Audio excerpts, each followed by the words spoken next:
Chosen ones, you were born with these powers, but was it light or dark? From the moment you were born, something felt different. You may not have been able to name it, but you could feel it like a pulse just beneath your skin, an energy vibrating outside the range of ordinary people. You weren't like the others, and you knew it, even before anyone told you. As you grew, that difference sharpened. You noticed things others didn't. You sensed emotions in a room before words were spoken. You had dreams that felt like memories. You knew when someone was lying, even if you couldn't explain how. And deep inside, you carried a power that scared you at times, not because it was wrong, but because it was untamed. But the question is, was this power from the light or from the dark? Let's not be afraid to ask that. Because this journey, the path of the chosen ones, isn't about pretending to be pure. It's about becoming whole. And wholeness means embracing both the divine radiance and the shadow we've inherited. You see, when you're born with power, the first mistake we often make is trying to label it, to fit it into a box. Light is good, dark is bad. But power doesn't work that way. The same fire that lights the path can also burn the house down. And the truth no one talks about is this: some of us were born carrying both. And unless we learn to discern it, we'll either suppress our dark side and lose our edge, or deny our light and drown in self-destruction. Click subscribe to this channel to get more profound spiritual lesson. But how do we know which side we're living from? That's the real question. Because sometimes the dark feels comforting, and sometimes the light feels blinding. Have you ever asked yourself, why do I keep attracting chaos even when I try to do good? Or why do people drain me when I try to help?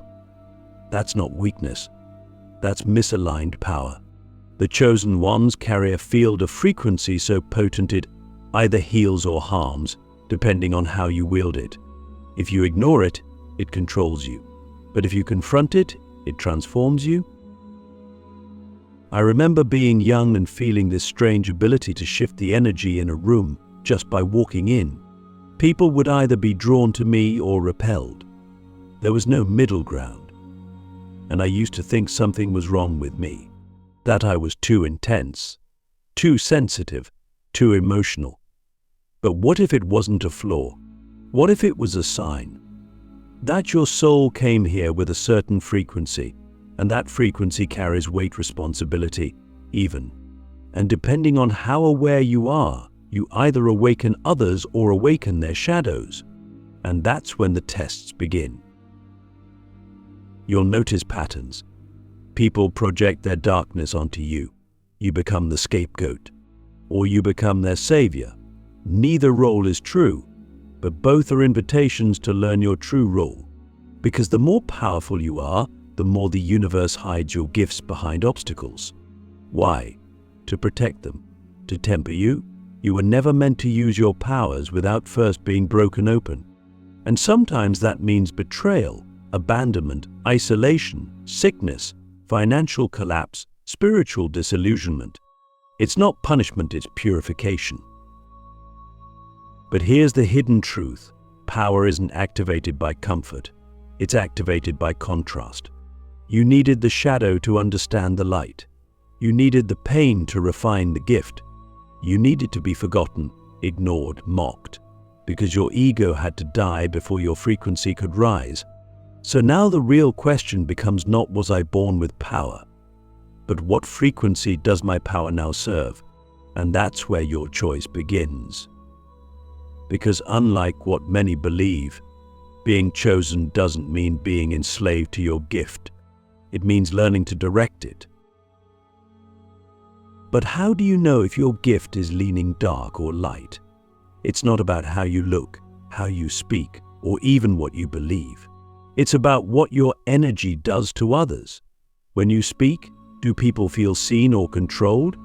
When you enter a room, does it calm or escalate? When you help someone, do they rise or become dependent? These aren't moral questions. They're vibrational diagnostics. They reveal whether your gift is rooted in ego or soul, in trauma or truth. And no one can answer that for you but yourself. And maybe the deeper question is this: have you confused your darkness for power, or have you mistaken your light for weakness? Because many chosen ones are so afraid of being too powerful that they shrink. Others are so addicted to being powerful that they dominate. But the balance, the integration, that's where the sacred lives. That's when your presence heals without trying. That's when your silence speaks louder than words. That's when your intuition becomes undeniable. And most of all, that's when the universe begins to align with you, not because you demanded it, but because you resonated with it. So where do you go from here? You look at your gift not as something to use, but as something to understand. You begin to observe how your energy moves through the world, who it touches, what it attracts, what it destroys. And you begin to ask, not how do I get more power, but how do I become worthy of the power I already carry? That's the question that begins the real transformation. That's the question that separates the reckless from the sacred, the egoic from the wise, the imposter from the embodied. Because when you finally see yourself clearly light, dark, wounded, divine, you stop chasing purpose. You become it. You stop asking if you're chosen. You embody it. You stop waiting for signs. You radiate them. And maybe, just maybe, the greatest power you've had all along was your ability to choose which frequency to live from. Because the light and dark were never battling each other. They were waiting for you to decide. The mirror realm within, when the world reflects your unused power. Have you ever wondered why life keeps repeating itself? Why the same people, same patterns, same emotional wounds show up again and again, like ghosts from a forgotten script? It's not coincidence. It's not punishment. It's feedback. The world is your mirror, always reflecting not what you want, but what you are. And as a chosen one, that mirror is even sharper. It doesn't lie. It doesn't flatter. It holds up your deepest truths and dares you to look. And here's the secret most people never grasp. The more powerful you are, the more precise the mirror becomes. It shows you not only what you're avoiding, but also what you're not using. Unused power festers. It doesn't sit still. It mutates into anxiety, self-sabotage, emotional chaos. Why? Because power is energy, and energy must move. You see, we often think our struggles are signs of weakness. But what if they're signs of misdirected strength? What if your sadness is unexpressed empathy? Your anger is unchanneled fire. Your restlessness is intuition knocking on a door you keep ignoring. That's the mirror's message. And the chosen ones, those of us born vibrating at a frequency different from the masses, we feel the mirror's sting more than anyone else. Because we know, even in our silence, that we were made for something more. And when we delay that calling, when we doubt it, bury it, numb it, life doesn't just let us off the hook. It intensifies, not to hurt us, but to wake us up. And that's why relationships shift when you begin to awaken. That's why people you once loved suddenly feel off. It's not that they changed. It's that your reflection changed. And now they can't mirror what you no longer are. Pay attention to this. Because every person in your life is holding up a frequency you're either evolving beyond or still entangled with. Your jealous friend may be reflecting the part of you that still fears being seen. Your needy partner may mirror your fear of being alone. Your passive boss may show you what happens when you don't use your voice. It's all data, spiritual data. And when you interpret it correctly, you stop blaming others and start refining yourself. But here's where things get more subtle. Sometimes the mirror doesn't reflect pain. It reflects potential. You see someone online doing what you've always dreamed of, and you feel triggered. You watch a person rise in their purpose, and something in you stings. That sting isn't envy. It's memory. A memory of what you were born to do but haven't yet claimed. That's your soul nudging you, not to compete but to create. Because no one can carry your frequency but you. And every second you wait, pretending you're not ready, pretending you need more proof, more time, more perfection, the world keeps showing you reminders of what you're postponing. So what do we do when we finally recognize the mirror for what it is? We stop looking outward for validation and start asking inward for alignment. We ask ourselves the questions no one wants to sit with. Am I using my light or just performing it? Am I afraid of my dark or am I hiding behind it? What have I not said that's eating me alive? What gift do I carry that I've buried beneath fear of judgment? These questions aren't comfortable. They dismantle ego. They burn illusions. But they also reveal the path. Because your true power isn't in doing something extraordinary, it's in doing the truth. And truth, for the chosen ones, is a terrifying thing. Why? Because it often separates us. Not by choice, but by frequency. As your truth rises, so does your vibration. And as your vibration rises, the mirror around you shifts. Suddenly, old spaces no longer feel safe. Old conversations feel empty. Old dreams feel foreign. And this can feel like loss. But it's not loss. It's clearing. Making space for reflections that actually support your becoming. But here's the paradox. When your mirror becomes clean, when your external world begins reflecting your internal truth, you will start to feel more alone than ever before. Not because you're doing it wrong, but because you're doing it right. You're no longer hypnotized by the noise. You're attuned to the signal, and that signal, your soul frequency, is rare. Most can't hear it. Many won't respect it. But the few who do, they'll find you. Because frequency always finds its match. But only when you're no longer pretending to be someone you're not. So ask yourself now, what is my life reflecting back to me? And more importantly, what power within me is still being dimmed, denied, or distracted? Are you afraid of your own fire? Or are you just waiting for someone else to give you permission to light the torch? Because the mirror doesn't lie. And it won't change until you do. You weren't born to be passive in your own destiny. You weren't born to be a follower of someone else's path. You were born to embody a frequency that has never existed before in this exact form. But the first step isn't outside. It's within. And until you turn the mirror inward, the world will keep reflecting back the parts of yourself you refuse to meet. The sacred split, why your powers were divided between light and dark. We like to think we're supposed to choose a side, light or dark, good or evil, divine or corrupted. But what if that binary was never meant for you? What if the chosen ones, the real ones, were never born to pick a side, but to hold both? That's the sacred split.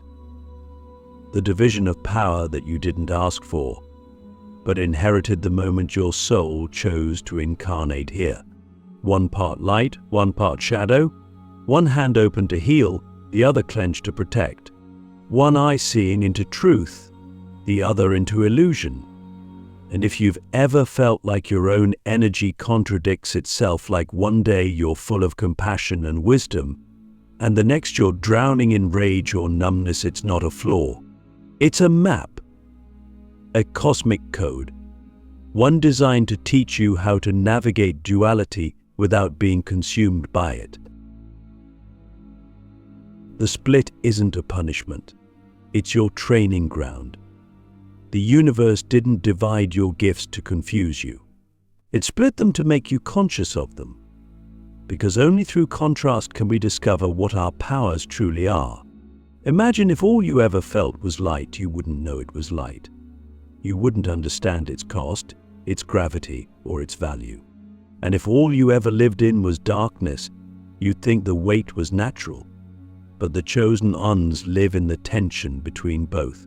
And this tension is sacred.